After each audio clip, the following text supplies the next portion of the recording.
catfish farmer found a leather satchel in the old well, and he couldn't believe his eyes.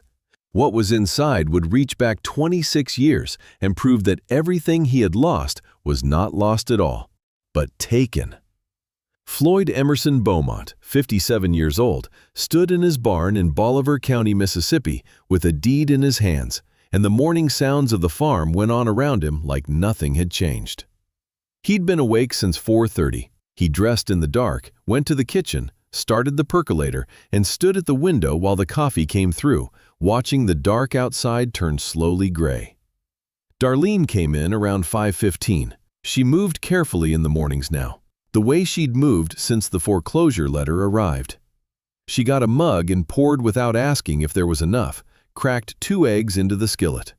They ate standing at the counter. "Contractor called," she said after a while. "Yesterday evening, you were at the ponds. He said Thursday. I'm going down myself today." She set her fork down. "Floyd, it's a 4-foot shaft. I've been in tighter."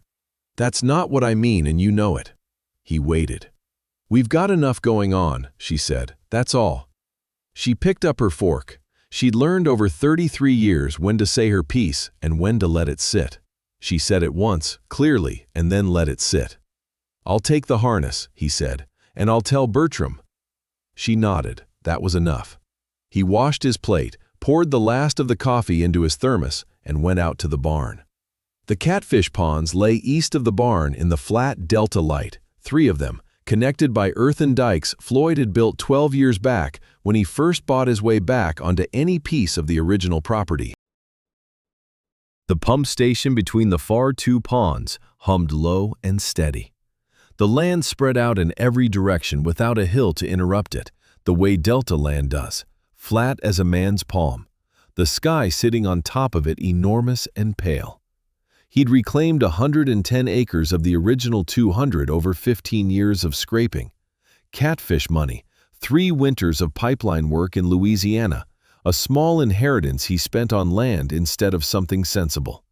The remaining 90 sat on the other side of the east fence line, in Curtis Whitfield's name, and Floyd tried not to look at that fence line more than he had to.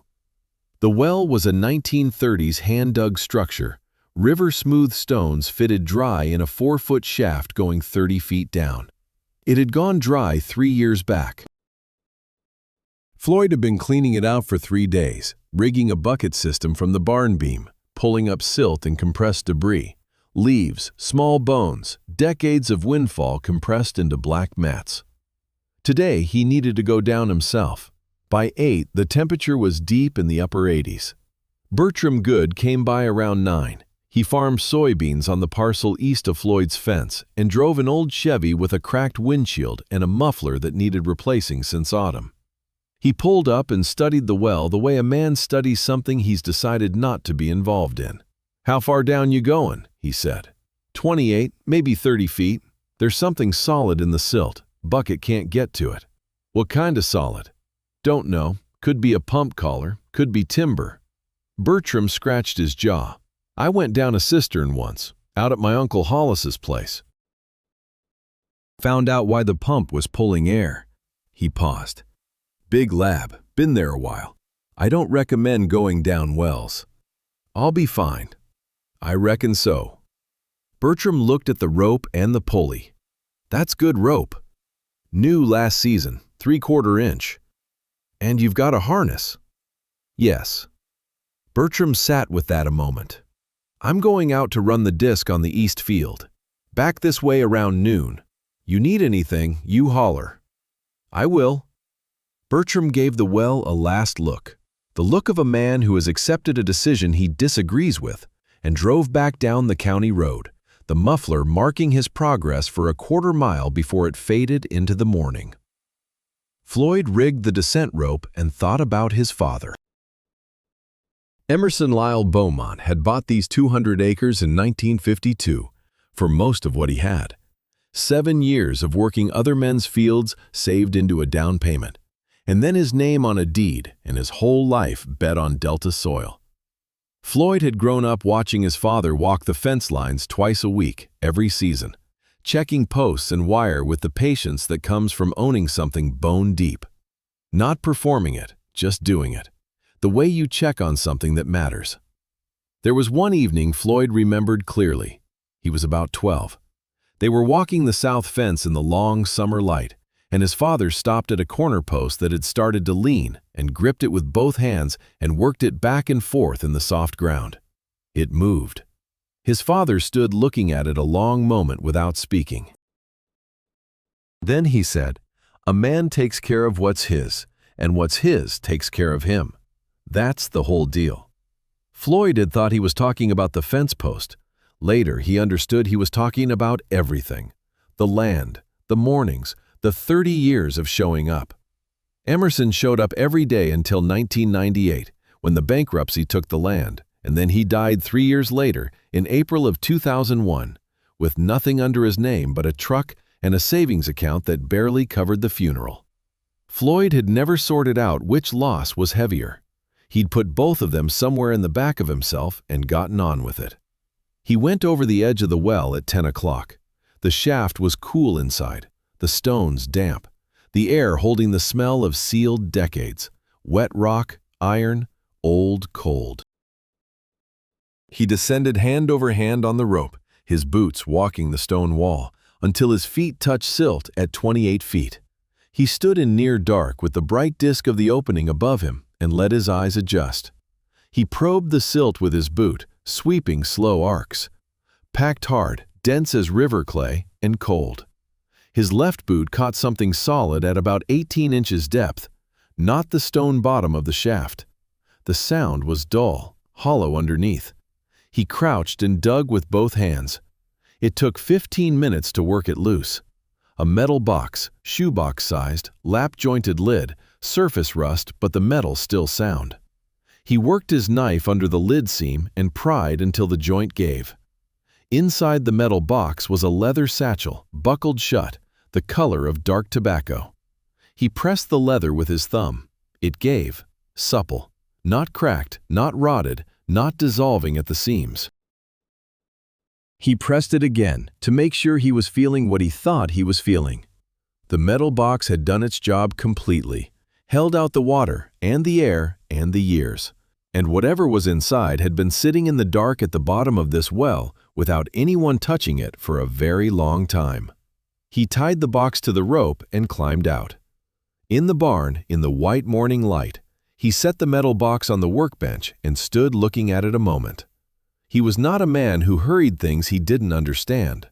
He opened the satchel buckle, stiff but it moved, and reached inside and unfolded what was wrapped in a double layer of oilcloth. A document, old paper, yellowed at the edges, the typed ink faded to brown in places. He read the top line. Property deed, Bolivar County, Mississippi. He read the acreage, 200 acres. He read the legal description along the boundaries he knew by memory, because they were the same boundaries his father had walked twice a week for 30 years.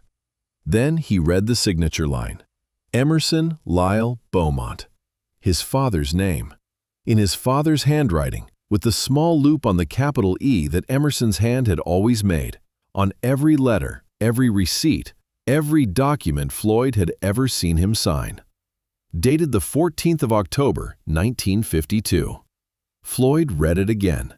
He read the filing number and the notary stamp and the county seal pressed hard into the paper, still raised and clear after more than 70 years. He read his father's name a third time. His legs put him down on the hay bale. He hadn't decided to sit, they just decided for him. The barn went on around him. A swallow moved through the gap in the eave, circled once, and left the way it came. The pump station hummed over the ponds. On the county road, a truck passed without slowing. He'd never seen this document before, not once in his life. He'd assumed the original deed was lost, in the bankruptcy proceedings, in his father's papers, in the confusion of 2001. He'd accepted the county records as the truth of what happened in 1998, because what else do you do with county records? He'd accepted that the land was gone because he'd failed somehow to hold it. He'd carried that for 26 years. But this deed had been sitting at the bottom of a well on what used to be Beaumont land, sealed in a metal box, while he'd been carrying it. The county records and this document could not both be telling the truth. One of them was a lie. He stood up, set the deed carefully on a clean spot on the workbench, away from the grease and the tools. Went to the barn door and looked out at the ponds for a moment. Then he went inside and picked up the phone. He needed to talk to Nora. Floyd called Nora from the kitchen at noon, standing at the counter with the deed laid flat beside the phone, one hand on the paper to keep it from moving. Nora was 55 and lived in Jackson, 100 miles southeast, in a house she'd bought after her husband left and furnished with bookshelves and a filing cabinet for family documents that she maintained the way some women maintain photo albums, carefully, with dates noted and everything in order. She'd been a paralegal for 22 years before she retired, and she still thought like one. Floyd had learned to go to her when something needed understanding, and he didn't know where to start. She answered on the second ring. "I need you to listen to something," Floyd said. "All right." He read her the deed from top to bottom, the property description, the acreage, the county filing number, the notary stamp, the date, and then his father's name. When he finished, there was a silence on the line. Not a confused silence, a careful one. "Where did you find it?" Nora said. "Bottom of the old well, sealed in a metal box." Another silence. "Floyd, are you certain it's Daddy's handwriting?" "I'm certain." "The E, the loop on the E." "Yes." He heard her exhale slowly. "Daddy talked about that land," she said. "Once, maybe twice, right before he died. He said there was a deal that should have happened and didn't. He never explained what he meant by that. I thought he was confused. You know how he was at the end, some days better than others." She paused. "I didn't ask him to explain it. I should have." "You didn't know?" "No." She was quiet a moment. "Floyd, this deed, if it's genuine, it means the 200 acres was still his when the bankruptcy was filed. It was never legally sold. It was taken." He hadn't said that to himself yet, not in those words, and hearing it from Nora made something in his chest go tight and then something else go loose in the same moment, the way a knot will do when you finally find the right end to pull. "I want to take it to the assessor's office," he said. "See what they have on file." "Yes, photograph everything before you leave the house, the deed and the metal box and the satchel, every angle. Then make copies and put the original somewhere safe. I'll put it in the lockbox." "Good. And Floyd, be careful how you ask questions over there. Don't show them more than you have to. Ask for what's public record and leave it at that." "All right." "Call me after," she said. "I'll be here." He hung up and stood looking at the deed for a minute. Then he got the camera he used for documenting equipment damage. A small thing, nothing fancy, no screens or wireless, just a lens and a shutter, and photographed the deed from 4 angles, the satchel, the metal box, the way the box had been sealed at the seam. He made 2 photocopies at the machine Darlene kept in the back bedroom for farm paperwork. 1 copy went into the file drawer, 1 folded into his shirt pocket. The original went into the fireproof lockbox under the bed. Then he washed his face, changed into a cleaner shirt, and got into the truck. The drive to Rosedale was 15 miles up Highway 61, northwest through flat Delta country, where the fields ran to the horizon, and the only things taller than a man were grain elevators and water towers with county names faded to suggestions. Floyd drove and thought about 1998. That year had moved fast.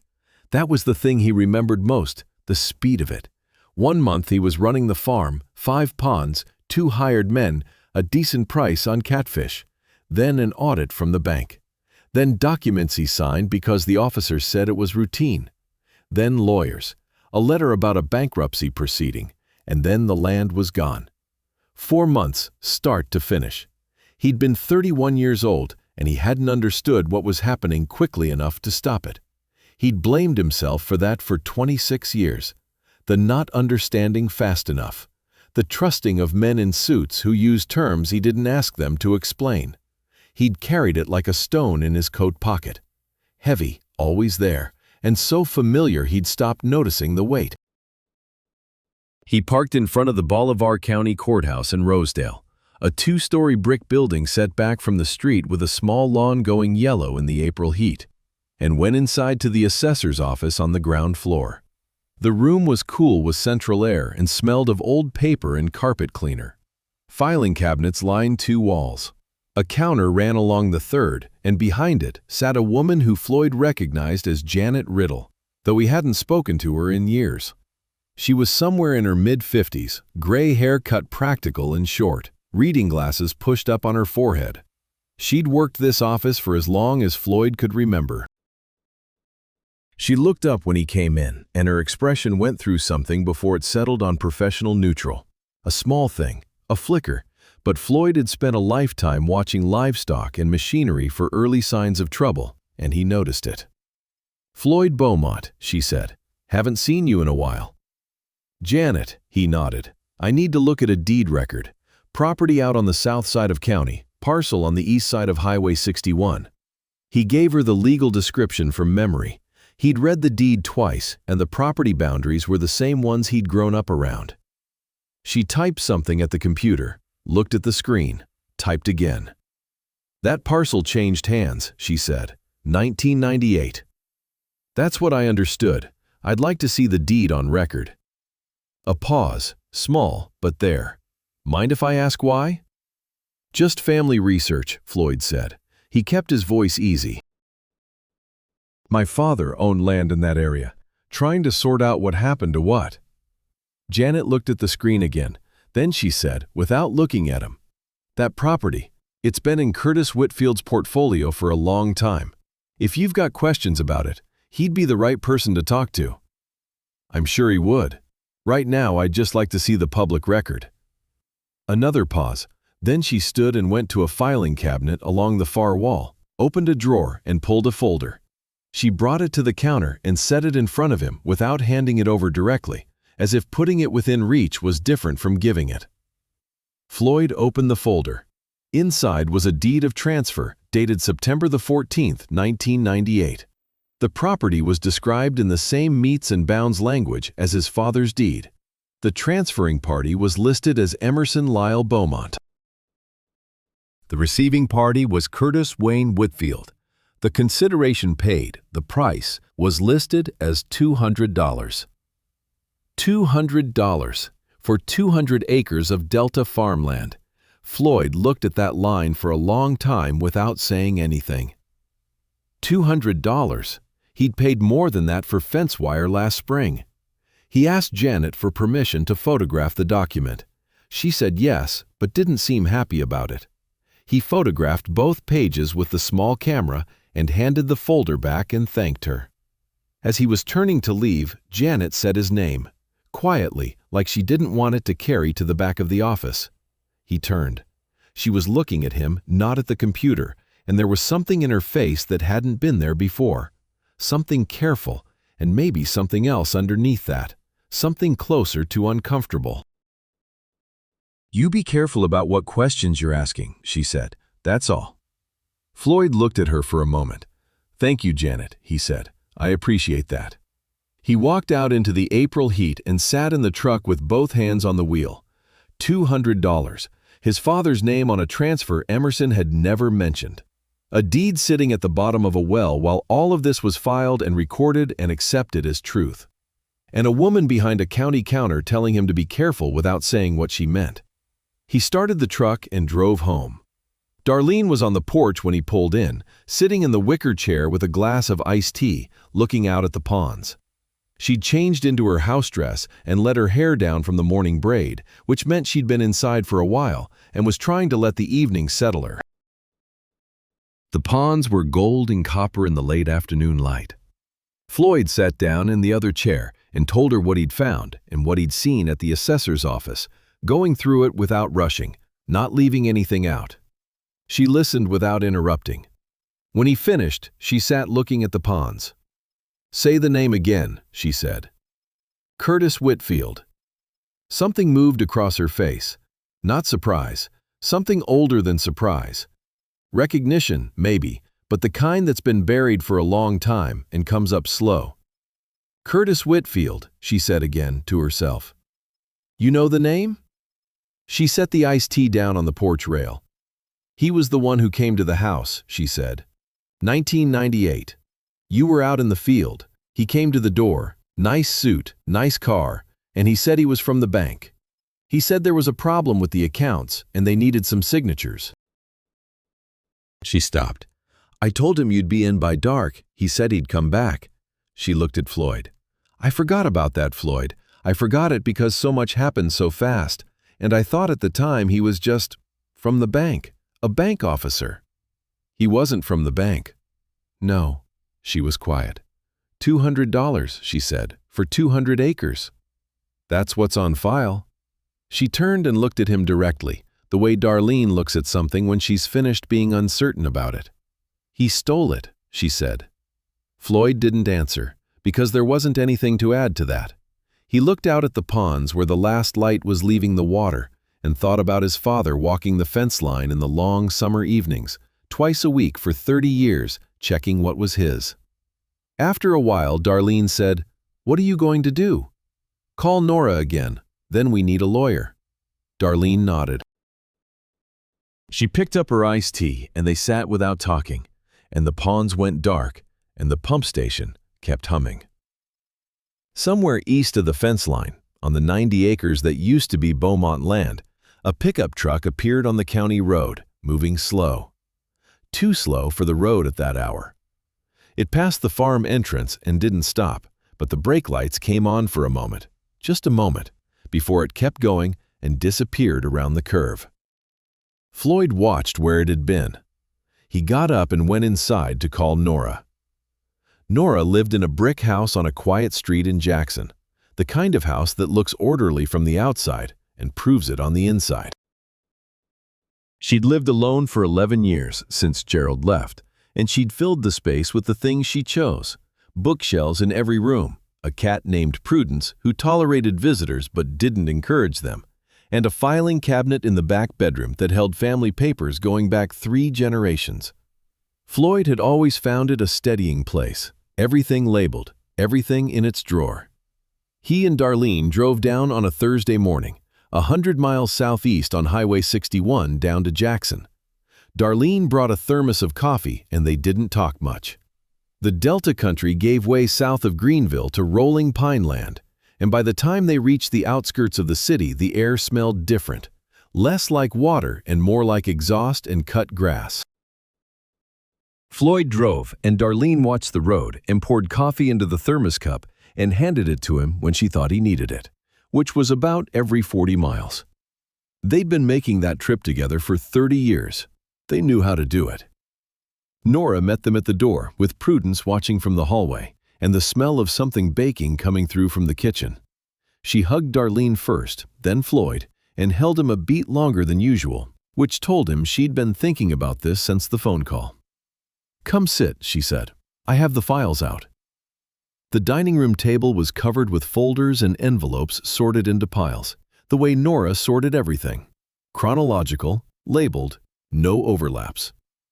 In the center sat a slim folder with a handwritten tab that read, Daddy, Estate, 1998 to 2001. Nora poured coffee without asking who wanted it and sat down across from them. I went through everything last night, she said, twice. She opened the folder and spread several documents across the table. There's a letter from an attorney, a man named Thomas Greer, out of Cleveland, Mississippi, dated June of 1998. The letter says Daddy's accounts showed significant financial obligations and that there were complications requiring immediate resolution. It recommends he contact a specialist in asset management. She pushed it toward Floyd. That language, significant financial obligations, asset management, that's not how a family lawyer writes to a regular client. That's how someone writes when they want to make a situation sound more urgent than it is. Floyd read the letter. The signature was typewritten, the letterhead minimal. Did you know this Greer? He said. I'd never heard of him. I looked him up. The practice doesn't exist anymore. Closed in 2002. Nora folded her hands on the table. But here's the thing, Floyd. There is no bankruptcy petition in these files. Not a copy, not a reference, not a case number. If Daddy filed bankruptcy, there should be something, some record of it, some document he kept. People keep those things, and Daddy kept everything. She gestured at the files. 3 years of utility bills. Every receipt from the farm supply store. Every vehicle registration going back to 1973. But nothing about a bankruptcy. The 3 of them sat with that. Because he didn't file it, Darlene said. She said it quietly, not as a question. Nora looked at her. That's what I think. Floyd put the letter down. Someone filed it in his name. That would be my conclusion, yes. Nora picked up her coffee, which means the bankruptcy that transferred the land to Curtis Whitfield was either filed without your father's knowledge or filed with his signature forged. She looked at Floyd steadily. Either one is fraud. Either one makes the transfer invalid if it can be proven. Can it be proven after 26 years? That's not a question I can answer, but I know someone who can. She stood and went to the kitchen counter and came back with a business card and set it in front of Floyd. Margaret Chen. She practices in Jackson. Property disputes, probate, fraud. I handled some research for her before I retired. She's the right person. Floyd looked at the card. He picked it up and turned it over, though there was nothing on the back. Call her today, Nora said. He did. Margaret Chen's office was on the second floor of a building 3 blocks from the courthouse. A walk-up with a narrow staircase and a waiting room that held 2 chairs and a shelf of outdated magazines, and a window that looked out on a parking lot. She came out to meet them herself, a small woman of about 49 in a gray blazer, dark hair pulled back, with the kind of direct eyes that make you feel she's already read most of what you were going to say. She shook Floyd's hand, then Darlene's, and said, "Come in." Her office was working clean, papers in stacks, but the stacks were deliberate. A whiteboard on one wall had a case name on it that Floyd didn't recognize. She sat across the desk from them and listened while Floyd laid it out from the beginning. The well, the satchel, the deed, the assessor's office, the $200 transfer price, Nora's files with the Greer letter but no bankruptcy petition. He talked for about 15 minutes. Margaret took notes on a legal pad and didn't interrupt him. When he finished, she was quiet for a moment. "All right," she said. "First question, do you have the original deed with you?" "Photographs. The original is in a lockbox." "Good, keep it there." She made a note. "Second question, the deed from your father's estate, the original purchase in 1952, has it been authenticated? Signature, paper, ink." "Not by anyone professional. I know his handwriting." "That won't be sufficient for court. We'll need a forensic document examiner." She set down her pen. "Here's where you are, Mr. Beaumont. If the 1998 bankruptcy petition was filed without your father's knowledge or with a forged signature, the transfer to Whitfield is void. The property was fraudulently obtained. Normally, there's a statute of limitations on fraud. In Mississippi, that's 6 years. But here's the complication in your favor. Whitfield still holds the property. He hasn't passed it on. In cases of ongoing possession of fraudulently obtained property, some courts treat the fraud as continuing. The clock hasn't necessarily stopped. What would we need to prove? The forgery, primarily. If we can show the signature on the bankruptcy petition doesn't match your father's authenticated signature, using documents we can date independently, we have a case. She picked up her pen again. It won't be fast. It won't be cheap. And the moment you file anything, Whitfield's lawyers will know. Darlene said, "How much?" Margaret looked at her directly. For the initial filing and investigation, probably $3,000 up front. It could go considerably higher depending on what we find. The room was quiet for a moment. Floyd thought about the money in the account, the operating reserve, the insurance payment due in August, the pump station that needed a new impeller. $3,000 was a real number. It was not impossible, but it was real. "Give me a week," he said. "Of course." Margaret stood and shook their hands again. At the door, she said, "One thing, Mr. Beaumont. Don't contact Curtis Whitfield directly. Don't mention this to anyone in the county who might mention it to him.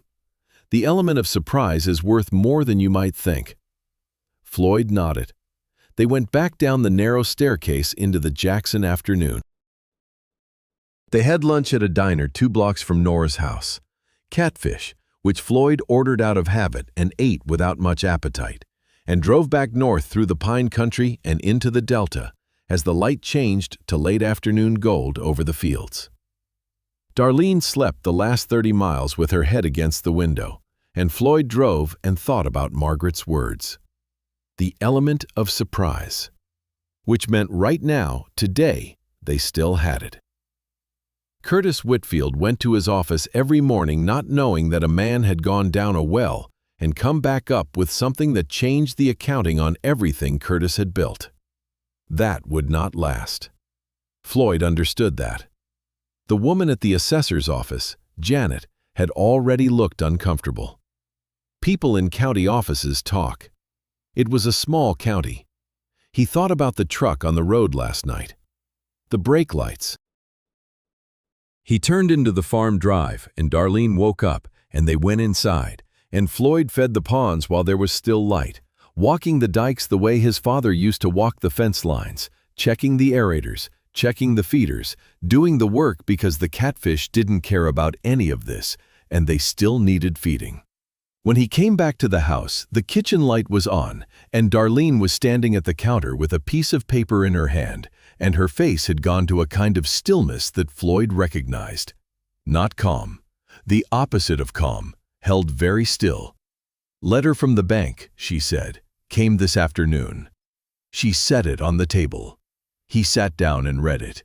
The property, the 110 acres Floyd had bought back in 2021, had been reassessed by the county. The new assessed value was 41% higher than the previous figure. The letter cited a county-wide reassessment initiative. The new property taxes would be due in 90 days. Additionally, because the property value had increased beyond the threshold written into Floyd's mortgage terms, the bank required either refinancing at the new appraised value or full repayment of the outstanding balance. If neither condition was met within 30 days of the date of the letter, foreclosure proceedings would begin. Floyd read it twice. He set it back on the table. "When did this reassessment happen?" he said. "It says it was authorized 2 weeks ago." 2 weeks ago, before Floyd found the satchel, before he went to the assessor's office, before anyone at that office could have said a word to anyone, which meant Curtis Whitfield had started this before Floyd had ever gone down the well. Floyd looked at Darlene. She was watching him. "He's doing it again," she said.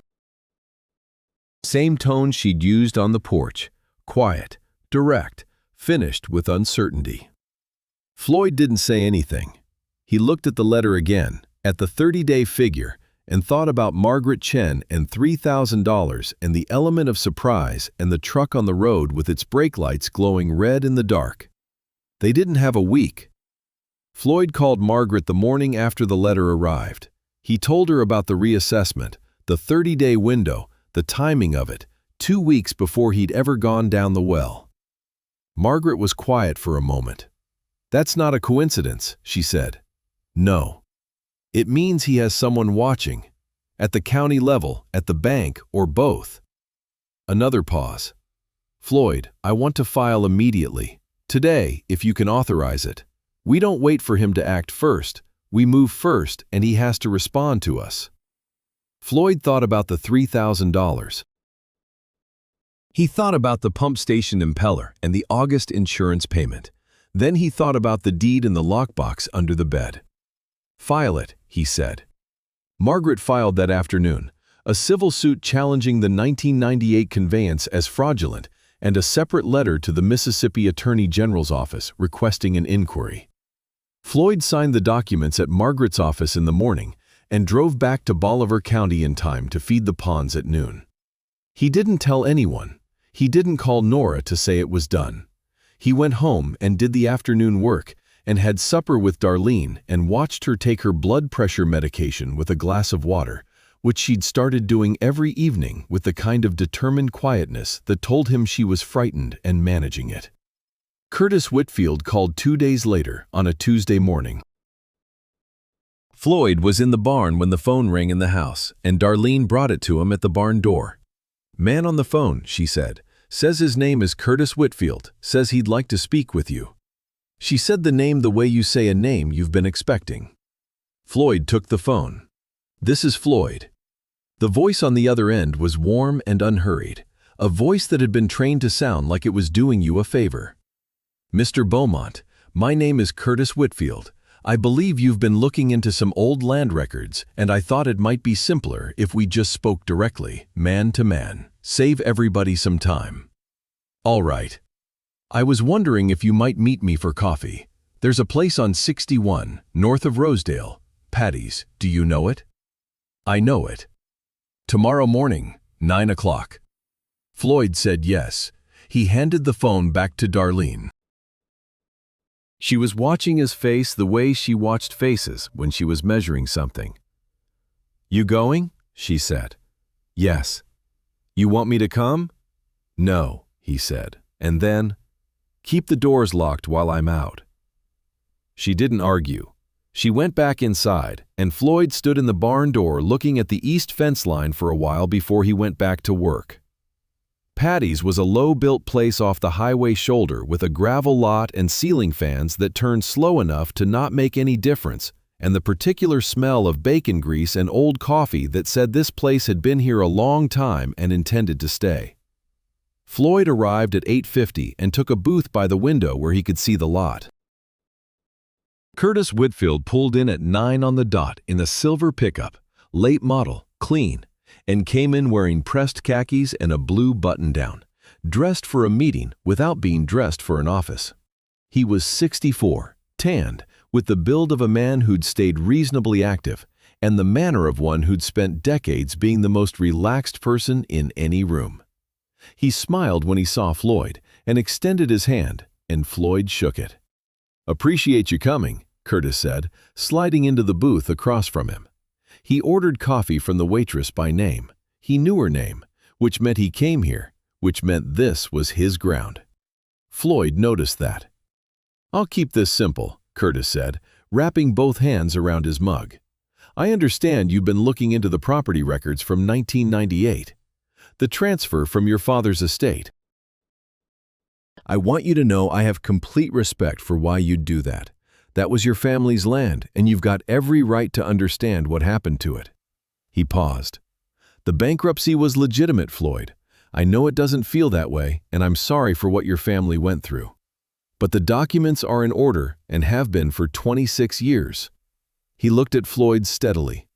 "Now, I've been watching what's happened with your place over the years. I know you bought back a piece of it, and you've built something real there. I'd like to help." "Help," Floyd said. "I'm prepared to offer you fair market value for your current 110 acres. Cash purchase, no contingencies, closing in 30 days. You walk away debt-free, and you don't have to worry about what's going to happen with the bank." He said it the way you say something generous. "I think that's a reasonable outcome for everybody." Floyd looked at him for a moment, at the tan and the clean shirt and the hands comfortable around the coffee mug, at the eyes that were measuring him the same way Darlene measured faces, but for a different purpose. "No," Floyd said. Something shifted in Curtis's expression. Not anger, smaller than anger. The adjustment of a man who is recalculating. "I'd hate to see Darlene lose the house," Curtis said. His voice hadn't changed. "Banks can be cruel when they're owed money and the numbers don't work. I've seen it happen to good families." He shook his head the way a man shakes his head over an unfortunate fact of the world. "It's a shame, is all." Floyd looked at him for a long moment. Then he put some money on the table for his coffee, which he hadn't touched, and stood up. "I'll be going," he said. He drove home with both hands on the wheel and didn't turn on the radio. That night, he sat at the kitchen table after Darlene had gone to bed and thought about his father. Emerson Beaumont, in his last 3 years, had been a man who'd lost something so large he couldn't fill the space where it had been. Floyd had watched it without fully understanding it. The way his father would go quiet in the middle of a conversation. The way he'd sometimes stand at the window, looking east toward where the land was, not speaking, not moving, for 5 or 10 minutes at a stretch. Floyd had thought it was grief about the farm failing, about the bankruptcy, about his own mistakes as a businessman, whatever those were. But now, Floyd sat at his kitchen table at 11 at night and thought, maybe his father wasn't grieving a failure. Maybe he was carrying the knowledge that it hadn't been a failure at all. That someone had done this to him deliberately, had forged his name or manipulated him into signing something he didn't understand, had stolen 200 acres of Delta soil that his family had earned, and that Emerson couldn't prove it and couldn't stop it, and had spent his last 3 years on Earth watching the man who'd done it own the land and prosper on it. That was a different kind of grief entirely. Floyd sat with it for a long time, with the kitchen light on and the house quiet around him and the pawns outside going about their business in the dark. He was still sitting there when his phone rang at 12:30. It was Darlene, from the bedroom upstairs. She said her chest was tight and her arm was numb, and she thought he should call someone. He drove her to the Delta Regional Hospital in Greenville. 40 minutes at that hour. Floyd doing 75 on Highway 61, with Darlene in the passenger seat, holding her right arm against her side and saying she was fine. She wasn't fine. The doctors admitted her and ran an EKG and blood work, and by 2 in the morning they had a room for her and a monitor on her, and a diagnosis: hypertensive crisis brought on by acute stress. Blood pressure had reached a level where they were talking about stroke risk. They wanted to keep her at least overnight, probably 2 days. Floyd sat in the chair beside her bed and watched the monitor and didn't sleep. The room was the particular quiet of hospital rooms at night. Not silence, but a managed, deliberate hush, with sounds from the hallway and the hum of equipment and the occasional intercom somewhere distant. Darlene slept on the medication they'd given her, her breathing even and slow. Floyd watched her breathe. He thought about Curtis in the diner, so relaxed. I'd hate to see Darlene lose the house. Said like the weather, said like concern. He thought about what Margaret had said. The element of surprise is worth more than you think. They'd had it. And then Floyd had filed the lawsuit and the element of surprise was gone. And now Darlene was in a hospital bed with monitors on her chest, and they had 28 days before the bank started foreclosure. He knew what he was going to do. He'd known it for the last hour, sitting in the chair, watching her breathe. He didn't like it. He sat with not liking it until he'd made his peace with it, as well as he was going to. And then, at 7 in the morning, when Darlene was still sleeping, he stepped into the hallway and called Margaret. "Drop the suit," he said. A silence. "Floyd, I need you to withdraw it. If we withdraw now, we lose the advantage. He'll know we back down. He'll push harder on the bank reassessment." "I understand that." "Floyd, we have a real case here. Dropping it now—" "My wife is in the hospital," he said. "She's in the hospital because of the stress of this. I need you to pull it back. I'll call you in a week." Another silence, longer. "All right," Margaret said. "I'll file the withdrawal today. But Floyd, this doesn't go away. The evidence doesn't change because we paused." "I know." He hung up and stood in the hospital hallway, looking at the linoleum floor and a cart someone had left against the wall. And he stood there long enough that a nurse stopped and asked if he needed anything. And he said no, and went back in to sit with Darlene. Curtis called that afternoon, while Floyd was still at the hospital. He offered a 6-month extension on the mortgage, interest-free, as a gesture of goodwill. Floyd accepted. Curtis's voice was warm again.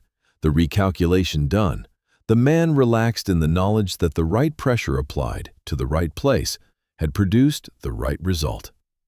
Floyd drove home alone that evening, the road straight and flat in the headlights, the Delta dark on either side. He thought about the deed in the lockbox. He thought about the way his father used to go quiet at the window and look east. He turned into the farm drive and sat in the truck for a while with the engine off, looking at the dark shape of the barn and the gleam of the ponds in the moonlight. The deed was still there. That didn't change. He went inside and locked the door. Darlene came home from the hospital on a Friday. She came home with a printout of dietary restrictions and a prescription for a stronger blood pressure medication and instructions to avoid stressful situations, which Floyd read and set on the counter without saying anything about, because the situation they were in did not have an avoid option, and they both knew it. He made soup that evening, and they ate on the porch while the ponds went pink in the late light, and Darlene said the soup was good, and he said he was glad. For 2 weeks, Floyd ran the farm and didn't talk about the deed, and didn't call Margaret, and didn't look at the east fence line more than he could help. He fed the ponds and checked the aerators and fixed the gate on the south dike that had been sticking since February. He drove Darlene to her follow-up appointment in Greenville and sat in the waiting room reading a 2-year-old magazine about bass fishing, and drove her home and made sure she ate. He took the blood pressure cuff out of the bathroom cabinet and used it on her each morning, writing the numbers in a small notebook he kept on the kitchen counter. The numbers were better. Not good. Better. He didn't touch the lockbox under the bed, but he thought about it. He thought about it the way you think about something you know you're going to have to go back to. Not constantly, not obsessively, but with the steady, low-grade awareness of a man who knows the reckoning hasn't happened yet. It's only been deferred. Nora called on a Wednesday morning, 2 weeks and 3 days after Darlene's discharge. Floyd was out at the South Pond checking a feed line when his phone rang and Darlene's voice came from the house. "Floyd, Nora." He walked back and took the phone at the kitchen door. "I need you to listen carefully," Nora said. She sounded the way she'd sounded as a paralegal, focused, stripped of everything that wasn't essential. "I've been doing some digging. I have a friend who works in the state records office in Jackson, Archives Division. Her name is Susan. I asked her to look into the 1998 bankruptcy filing." "Nora, listen, Susan found the original petition, filed in Daddy's name in August of 1998. Floyd, the petition was filed and then immediately withdrawn. Within 3 weeks of filing. Before any judge reviewed it, before any hearing, before any of the formal bankruptcy process actually began." Floyd held the phone tighter. "Then how?" "I'm getting there. The property seizure and the auction happened during those 3 weeks. Whitfield's lawyers moved on the property while the petition was technically active before it was withdrawn. By the time the petition disappeared, before any judge had looked at it, before there was any formal adjudication, the land had already been seized and sold at auction. To Whitfield." Nora paused. "And there's something else. Susan had the petition signature compared against documents we know Daddy signed, the farm supply accounts, the equipment loan from '89, a notarized affidavit from '93. The signature on the bankruptcy petition doesn't match. The letter formation is different. The pressure is different. The slant is wrong." Floyd sat down on the kitchen step. "Nora," he said. "He forged Daddy's signature," she said. "He filed a false bankruptcy petition, moved on the land in the window before it was withdrawn, and had the petition disappear before anyone official saw it. That's not a fraudulent conveyance, Floyd. That's not a predatory business deal. That's theft. That's forgery and theft, and it's been sitting in state records for 26 years because nobody went looking." He sat on the step and looked at the ponds and didn't say anything for a moment. "Susan will talk to whoever needs to hear it," Nora said. "She's already said so. She knows what she found. She could get in trouble. She said that's her business, not yours. Those were her words." A pause. "Floyd, do you understand what this means? The bankruptcy was fake. The transfer was based on a document that was never properly before a court. None of it was legal." "I understand," he said. He understood it. He also understood that he had a wife 2 weeks out of a hospital with high blood pressure and instructions to avoid stress, and that re-engaging meant the truck on the road again and the brake lights and Janet in the assessor's office telling him to be careful, and whatever came next after that. He understood both things at the same time, and they didn't resolve neatly into each other. He thanked Nora and said he'd call her back and hung up. He sat on the kitchen step for a while. The late morning was warming toward noon, and the ponds were bright and still, and the feed line he'd been checking was probably still running fine without him. He sat there and let himself think about what he was going to do, not what he should do, not what the right thing was. He knew what the right thing was. But what he was actually going to do, given Darlene and the blood pressure monitor, and the notebook with the numbers and the mortgage extension that ran for 6 months if he left it alone.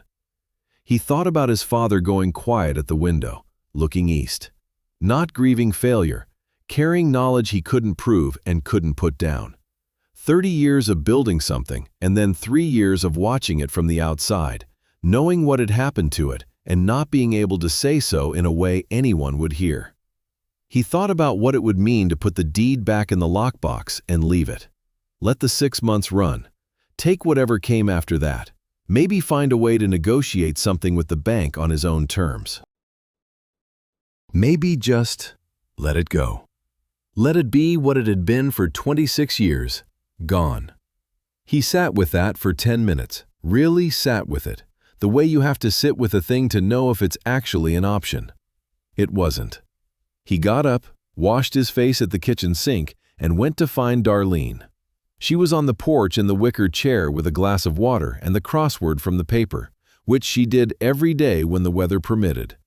She looked up when he came out, and something in his face told her before he said a word, because after 33 years she read him the way he read the ponds. Small changes in the surface that said something was different underneath. He sat down in the other chair and told her everything Nora had said. He went through it carefully, the way he'd gone through things with Nora and with Margaret, not leaving anything out. The petition filed and withdrawn. The 3-week window, the signature analysis, Susan willing to testify, all of it. Darlene listened with her hands in her lap and the crossword face down on the armrest. When he finished, she sat looking at the ponds for a moment. "You're going to refile," she said. "I want to, but I need to know, Floyd." She turned and looked at him. Her face was the same face it had always been, the same face she'd brought to every hard thing in 33 years of marriage. Not fearless, but steady. Steady was what Darlene was. It was the thing he'd loved first about her and never stopped. "Then we fight," she said. "We should have fought 26 years ago, and we didn't know what we were fighting. Now we know." He looked at her for a moment. "Your blood pressure. My blood pressure will be fine when this is over." She picked the crossword back up. "Call your lawyer." He called Margaret that afternoon. He told her about Susan and the state records and the signature analysis and the timeline. The petition filed and withdrawn inside of 3 weeks. The land moved on in the window. He heard her stop writing midway through. "Floyd," she said when he finished, "this changes the case significantly." "I know. A forged bankruptcy petition isn't just civil fraud. That's criminal. Forgery, filing false court documents, theft by deception. These are criminal statutes. We'd be looking at the Attorney General's office, not just a civil court." A pause. "And the statute of limitations issue goes away. If the fraud was actively concealed, if the petition was withdrawn specifically to prevent it from being reviewed, a court can find that the clock on concealment doesn't start until discovery, which was 3 weeks ago when you came up out of that well." What do we file? We refile the civil suit and we expand it to include fraud and forgery claims. We also contact the Attorney General's office directly with Susan's findings, criminal and civil simultaneously. She was quiet a moment. "Floyd, if I do this, when I do this, he will know within 48 hours.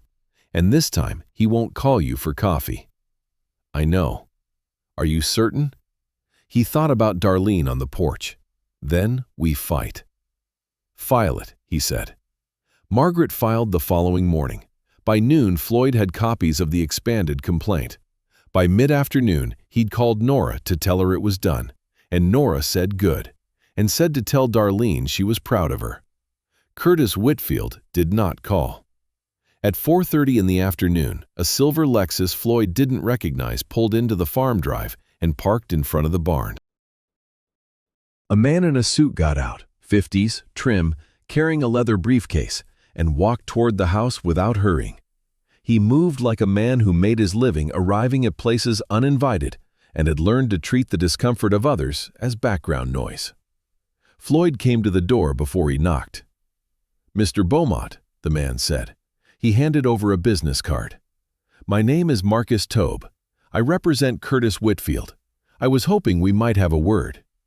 Floyd looked at the card. Then he looked at Marcus Tobe, at the suit and the briefcase, and the particular ease of a man who had never had any reason to be nervous about anything. Then he stepped back from the door. "Come in," he said. Marcus Tobe sat at Floyd's kitchen table with his briefcase closed in front of him, and his hands folded on top of it, which meant he hadn't come to show Floyd anything. He'd come to be seen. He was 53 or 54, trim and careful in his movements, with gray at the temples, and the quality of calm that comes from being well paid to deliver bad news pleasantly. He took the coffee Floyd offered and said thank you and set it to the side without drinking it. "Mr. Beaumont," he said, "my client has become aware of the legal filings you've made this week. He asked me to come speak with you in the spirit of resolving this matter before it becomes more complicated than it needs to be." Floyd sat across from him. "I'm listening." "The property transfer in 1998 was legal and properly documented. My client has held the land in good faith for 26 years and has paid taxes on it, maintained it, improved it. Whatever questions you have about the original transaction, those questions were settled a long time ago." Tobe unfolded his hands and refolded them. "My client is a reasonable man. He understands that family situations are complicated, and he doesn't want any ill will with the Beaumont family. He's asked me to convey that he's open to a conversation, a direct conversation, about ways he might be able to help address your current financial situation. He already offered to buy me out.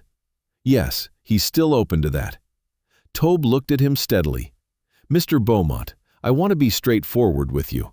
Filing fraud claims against a man with my client's resources and connections in this county is not a small thing. These proceedings become public record. They take years, they're expensive, and if the claims are found to lack merit, which we believe they will, the consequences can fall back on the party who filed them." He paused. "I'm not here to threaten you. I'm here because my client genuinely believes there's a better path forward for everyone." "Tell your client I appreciate the visit," Floyd said. He stood up. Toby looked at him for a moment, then stood as well and picked up his briefcase. At the door, he turned back. "One more thing," he said. "Whatever documents you believe you found, I'd encourage you to have them independently verified before you stake anything on them. People have been mistaken before about what they thought they had." "Good afternoon, Mr. Toby," Floyd said. He watched the Lexus back out of the drive and disappear down the county road. Then he went inside and called Margaret. "He came to the house," Floyd said. "What did he say?" "The usual. Good faith. Help address your financial situation. Be careful about documents you think you have." Floyd leaned against the counter. "He's nervous." "Good," Margaret said. "Let's keep him that way. Floyd, I've been on the phone with the Attorney General's office this afternoon. They want to meet. They want to see the deed, the satchel, the metal box, and any documentation Nora's friend Susan has from the state records. Can you come to Jackson Thursday? I'll be there." He drove to Jackson on Thursday morning with the deed in a manila envelope and the satchel and metal box in a paper bag on the passenger seat, the way you carry something important when you've run out of better containers. Margaret met him at the door of her building and walked him up to a conference room where 2 investigators from the Attorney General's office were already seated, a woman named Patricia Hollins and a man named David whose last name Floyd didn't catch. They were in their 40s, dressed plainly, and they listened the same way Margaret listened, without interrupting, taking notes on legal pads, occasionally exchanging glances that meant something Floyd couldn't fully read. He laid the deed and the photographs on the table and set the metal box beside them and told the story from the beginning. The well, the come-along rig, the silt, the moment his boot caught something solid. He told it the way he told things, without decoration, in the order it happened. When he finished, Patricia Hollins picked up the deed with both hands and studied it for a long time without speaking. "We'll need this authenticated," she said. "Paper, ink, signature. That'll take about 2 weeks." "I understand. The metal box as well." If it was sealed around the time of the bankruptcy, 1998, a conservator can establish an approximate date from the corrosion pattern and the seal integrity. She set the deed down. "Mr. Beaumont, I also want you to understand what happens if the authentication comes back the way I think it's going to come back. This becomes a criminal investigation. It leaves your hands and goes to ours. You become a witness, not a party." "That's fine with me," Floyd said. "It may not feel fine," she said. "Criminal investigations move at their own pace. The civil suit can proceed in parallel, but the criminal piece will take as long as it takes." She looked at him. "I'm telling you this so you have accurate expectations." "I've been waiting 26 years, Floyd said. "I can wait a little longer." The authentication took 16 days. Floyd drove the ponds and fixed the south gate properly this time and replaced the pump impeller that had been making noise since March. He checked Darlene's blood pressure every morning and wrote the numbers in the notebook, and the numbers kept improving. She went back to church on a Sunday and came home and made lunch, and they sat on the porch afterward and didn't talk about any of it, by unspoken agreement, because there was nothing to say until there was something to say. The call from Patricia Hollins came on a Monday afternoon, while Floyd was patching a section of dike. "The deed is authentic," she said. "Paper and ink both consistent with 1952. The signature matches your father's documented hand across 7 comparison documents. The match probability is over 98%. The metal box seal corrosion and the leather preservation are consistent with approximately 25 to 28 years of sealed storage, placing the deposit in the well at approximately 1997 to 2000. She paused. "The bankruptcy petition signature has been analyzed as well. It does not match your father's hand. It was produced using a tracing technique. There are micro tremors in the line consistent with someone copying a signature slowly rather than producing it naturally." Floyd sat down on the slope of the dike with his boots in the wet grass. "And the bank records?" he said. He knew Margaret had subpoenaed them separately. Whitfield's account in 1998 shows a deposit of $312,000 in September of that year. That's consistent with the sale price of 200 acres of Delta farmland at market value that season. Patricia's voice was even, factual. He listed the consideration on the deed as $200. He pocketed $312,000. The difference was his profit on the theft. Floyd sat on the dike and looked at the ponds and didn't say anything for a long moment. "Mr. Beaumont," Patricia said, "we're ready to move." They moved the following week. Curtis Whitfield was interviewed at his office in Rosedale on a Wednesday morning with Marcus Tobe present and a second attorney Curtis had brought in from Memphis. He was calm throughout, the same quality of calm Floyd had seen in the diner, the warm surface and the measuring eyes. He denied everything. He said the deed Floyd had found was a forgery. He said the bankruptcy was legitimate and the signature was his father's. He said the deposit in his account was from an unrelated business transaction. He said this with complete equanimity, and when Patricia asked follow-up questions, his Memphis attorney interjected and the interview ended.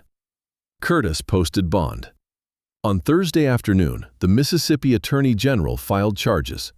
Forgery of a legal instrument, filing a false petition with intent to defraud, and theft of property valued over $100,000. The charges were public record by 4 o'clock. By 5, a reporter from the Clarion Ledger had called Margaret's office. By the following morning, the story was on the paper's website. Bolivar County developer charged in 26-year land fraud scheme. It named Curtis Whitfield. It described the forged bankruptcy petition and the deed found in the well. It named Floyd Beaumont as the man who found the satchel.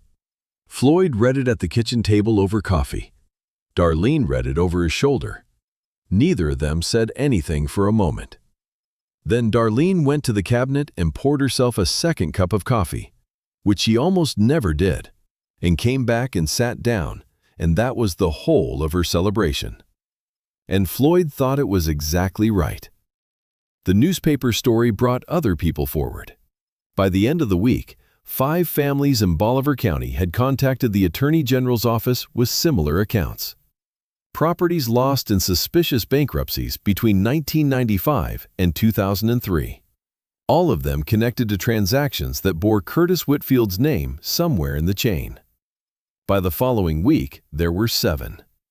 The investigators began cross-referencing. The patterns matched. Petition filed, property seized in the window before judicial review, petition withdrawn before a judge saw it. The same method applied to the same class of small landowners, families who owned decent farmland but not enough resources to fight back. The scope of what Curtis had done began to become visible. It was not a single theft. It was a system. The Bolivar County Bank was placed under regulatory scrutiny for its role in processing the 1998 transaction. Janet Riddle, the county assessor, was placed on administrative leave. 2 days later, she gave a statement. She said Curtis Whitfield had brought documents to her office over the years and had been, she used the word insistent, about having them processed without the standard verification procedures. She said she had complied because Curtis had connections to the county board, and she had been afraid of losing her position. She said she was sorry. The court issued a preliminary injunction the following Tuesday. The 200 acres were placed back under Floyd Beaumont's name pending resolution of the civil suit. Curtis Whitfield could not sell, mortgage, or develop the property while the case proceeded. Floyd was at the ponds feeding the afternoon ration when Margaret called to tell him about the injunction. He stood on the dike with the feed bucket in his hand and looked at the east fence line. The fence between his 110 acres and the 90 that were, as of that afternoon, legally his again, or as close to legally his as anything had been in 26 years. He stood there a while.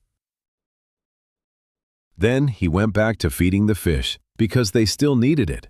And when you're responsible for 40,000 pounds of living things, the injunctions and the newspaper stories and the 26 years all have to wait their turn.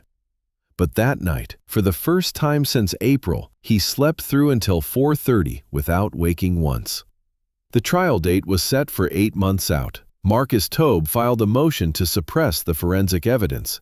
The motion was denied. Curtis's Memphis attorney filed a motion to change venue.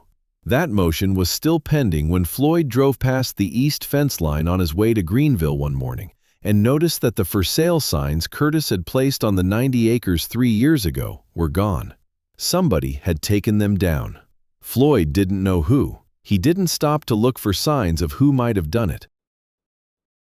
He drove on to Greenville, did what he'd gone to do, and drove back.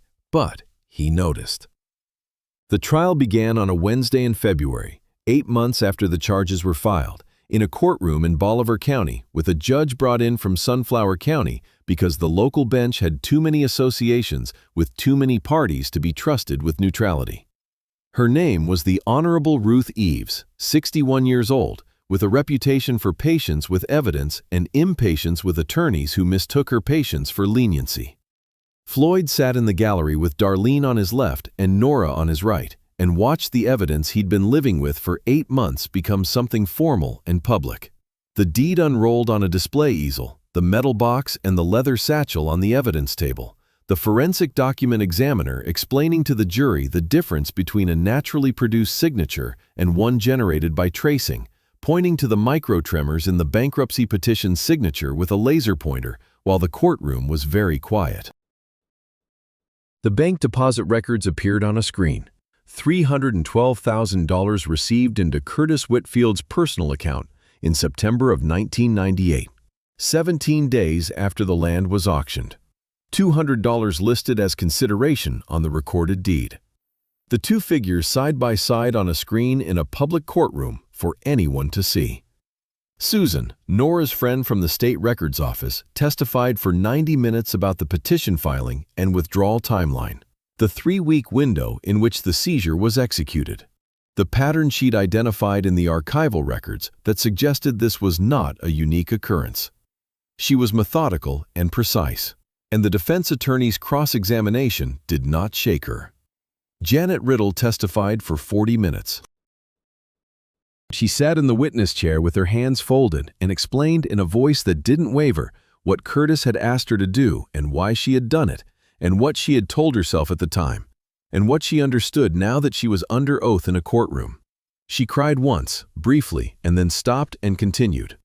Curtis's defense argued the deed was fabricated, planted in the well by Floyd to manufacture a claim to land he'd lost legitimately in a real bankruptcy proceeding.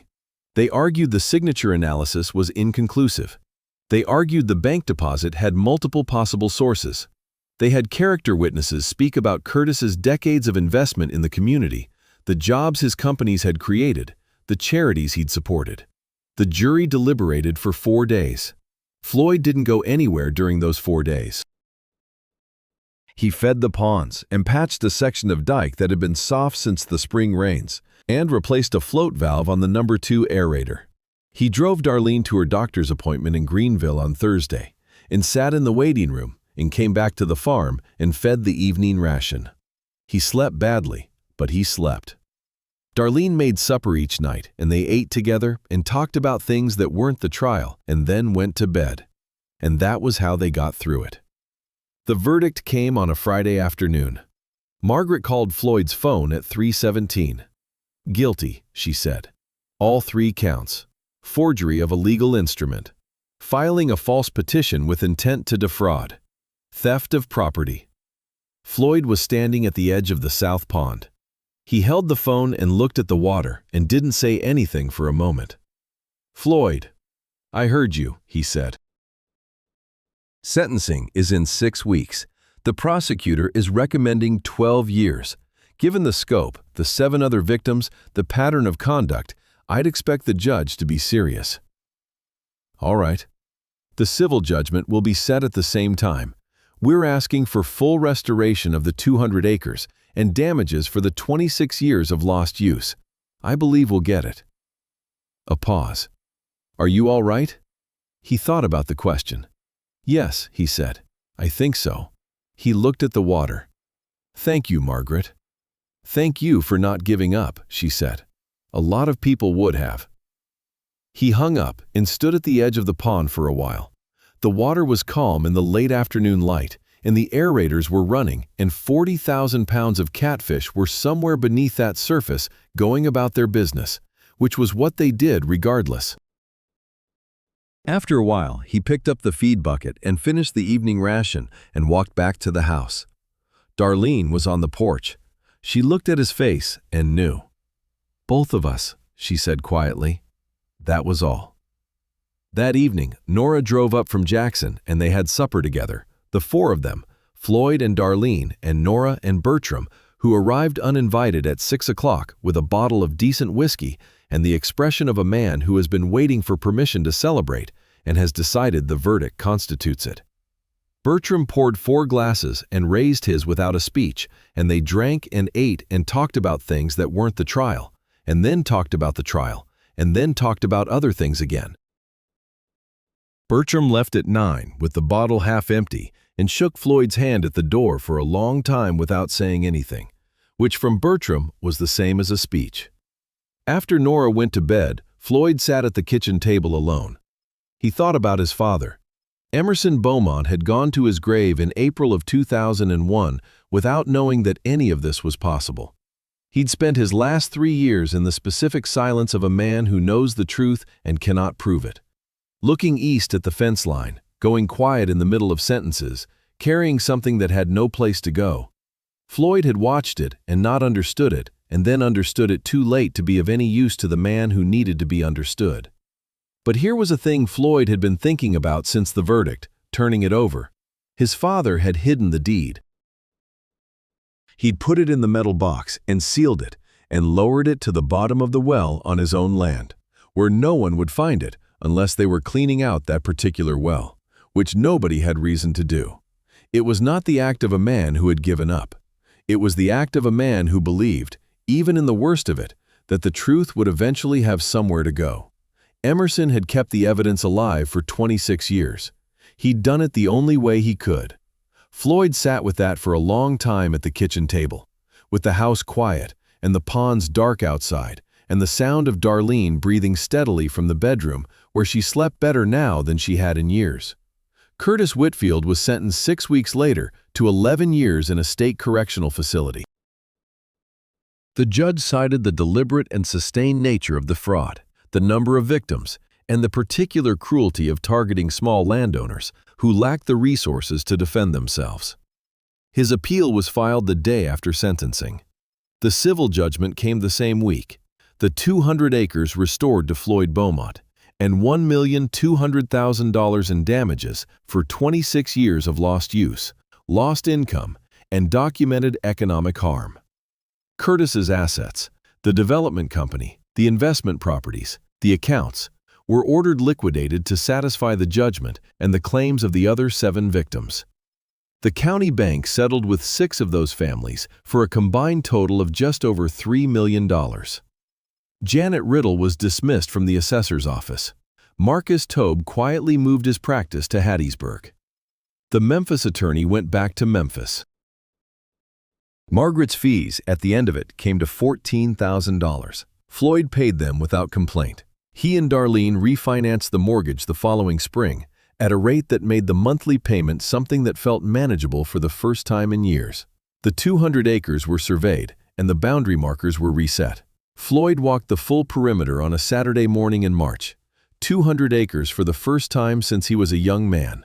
The delta flat and wide on every side, and the sky above it enormous and blue. He walked it alone, the way his father used to walk it, checking the fence line, noting what would need attention. He was 3/4 of the way around, on the east line, when he found the corner post. It was the old one, from before 1998, before any of it, an original corner post set in concrete when the land was first properly fenced, probably in the 1960s. Most of the fence along the east line was newer, replaced over the years, but this post was old wood, black with weather, and at its base the concrete footing was exposed where the soil had eroded around it. Floyd crouched down and gripped the post with both hands and worked it back and forth, testing it the way his father had tested the rotting post on the south line all those years ago. It didn't move. He stayed crouched with his hands on the old wood for a moment, looking at the east field stretching away toward where the catfish ponds were, where he'd spent 12 years building something on 110 acres, while this ground lay on the other side of a fence line that didn't belong where it was. He stood up. He walked the rest of the perimeter and went home and had lunch, and then went back out to check the aerators because the aerators needed checking, and the fish didn't know about corner posts or verdicts or 26 years. Darlene came off her blood pressure medication in June. The doctor in Greenville said her numbers were the best he'd seen in 5 years. She started her garden again, the one she'd let go fallow during the worst of it. Tomatoes and okra and the collards she put up every fall. She drove to Jackson with Floyd one Saturday in October to have dinner with Nora and Susan, the 4 of them at a restaurant Nora liked, and they talked about things that had nothing to do with any of this, and that was good, and it was enough. Floyd framed the deed. He used a plain oak frame, nothing fancy, and hung it on the barn wall between the tool rack and the window that looked out over the ponds. He didn't put a lamp on it or make a display of it. He just hung it where he would see it every day when he came into work, where the morning light came through the window and fell across his father's name on paper that was over 70 years old and had been to the bottom of a well and back and was still legible. He looked at it most mornings for a moment before he started work. Not long, just enough. One afternoon in November, Bertram came by for a fence staple he claimed to have run out of, which Floyd doubted but provided anyway, and stayed for an hour the way Bertram did. He stood at the barn door with his coffee, looking at the framed deed on the wall. "Your daddy would have liked to see that," Bertram said. "Yes," Floyd said. "You think he knew?" At the end? That somebody would find it? Floyd thought about his father, and the metal box, and the 30-foot well, and the sealed leather, and the 26 years of patience it had taken to be in the right place. "I think he knew somebody might," Floyd said. "That was enough for him." Bertram nodded slowly. He finished his coffee and set the cup on the workbench and picked up his fence staples. "Good man," Bertram said. It wasn't clear if he meant Floyd or Emerson. Floyd decided it didn't matter. He walked Bertram to his truck and watched him drive away down the county road. The bad muffler finally replaced, the Chevy quiet now in the November afternoon. He went back to the barn and looked at the deed one more time. Then he picked up his tools and went out to check the east fence line. Curtis Whitfield's appeal was denied 14 months later. He served his sentence. Curtis Wayne Whitfield served 4 years of his 11-year sentence. He died of a stroke in Mississippi State Penitentiary on a Tuesday morning in March. His appeal was still pending. The case became a reference point in Mississippi property law for the treatment of fraudulently concealed land theft. The principle that the statute of limitations does not begin until discovery, not commission. The Bolivar County Bank settled claims from 8 additional families over the following 3 years for a combined total of just over $5 million. The assessor's office was reorganized under new leadership. Janet Riddle found work as a bookkeeper at a hardware store in Cleveland. Margaret Chen's practice grew. She hired 2 associates within 18 months of the verdict. Nora published a letter in the Clarion Ledger about the importance of preserving family documents in fireproof containers. She received 43 responses. Floyd and Darlene paid off their mortgage in full using the civil judgment. They expanded the catfish operation to 5 ponds, the same number Floyd had been running in 1998. Darlene came off her blood pressure medication and stayed off it. She drove to Jackson with Floyd once a year to have dinner with Nora and Susan, and she went back to her church and her garden and the volunteer work she'd let go during the worst years. In her final years, she sat on the porch most evenings and watched the ponds go from gold to copper to dark, the way they did, the way they always had. Floyd sat with her. On an evening in October, 3 years after the verdict, Floyd casts a line into the South Pond and watches it. The water is still. A great blue heron stands in the shallows on the far bank, patient in the way herons are patient, not waiting for anything in particular, just present. Floyd is not watching the line or the heron. He is looking at the barn, at the window where the deed hangs in its oak frame, where the last of the evening light touches it and then moves on. He reels in slowly, casts again. The heron does not move. The pond does not move. Somewhere to the east, past the fence line that now runs where it always should have, a nightbird starts up in the field his father walked for 30 years, and the sound carries a long way in the flat delta air, and then it stops, and there is only the water.